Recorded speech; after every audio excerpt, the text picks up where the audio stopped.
Penampakan uang korupsi 13.254.244.538.149 rupiah, 13,2 triliun rupiah, kasus perizinan ekspor crude palm oil, CPO.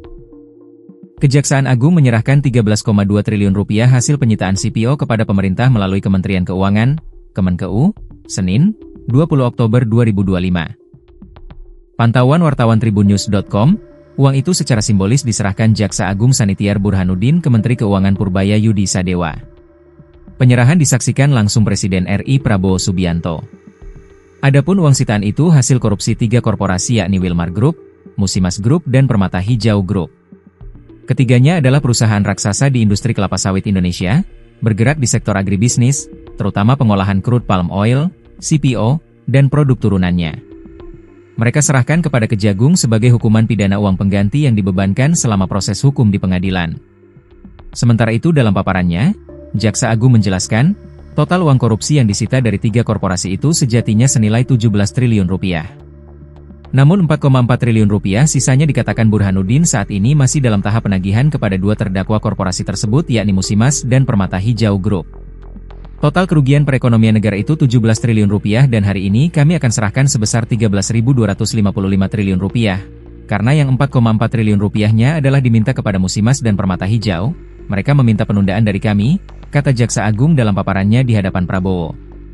Terkait hal ini, lanjut Burhanuddin, selama proses penundaan pengembalian kerugian keuangan negara itu, Kejagung kata dia juga memberi syarat kepada 2 korporasi tersebut. Adapun syaratnya yakni 2 korporasi itu menyerahkan sejumlah aset mereka yakni kebun kelapa sawit dan perusahaannya untuk dijadikan kepada kejaksaan selama uang 4,4 triliun rupiah itu belum diserahkan. Karena situasinya mungkin, mempertimbangkan, perekonomian kami bisa menunda, tetapi dengan kewajiban bahwa mereka harus menyerahkan kepada kami ya kebun kelapa sawit dan perusahaannya menjadi jaminan kami untuk 4,4 rupiah triliunnya, jelasnya.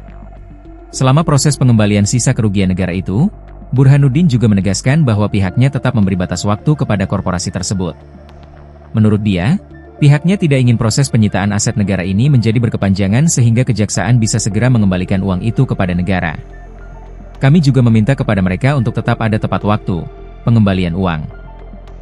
Kami tidak mau ini berkepanjangan sehingga kerugian-kerugian itu tidak kami segera kembalikan, pungkasnya. Sebelumnya, Direktur Penuntutan Jampitsus Kejagung, Sutikno menerangkan, uang yang akan diserahkan pemerintah itu berasal dari titipan 3 terdakwa korporasi CPO yakni PT Wilmar Group, Musimas Group dan Permata Hijau Group. Uang titipan 3 grup korporasi total sebesar 13 triliun rupiah yang sudah disita. Senin, hari ini, diserahkan ke negara, kata Sutikno saat dikonfirmasi. Senin, 20 Oktober 2025.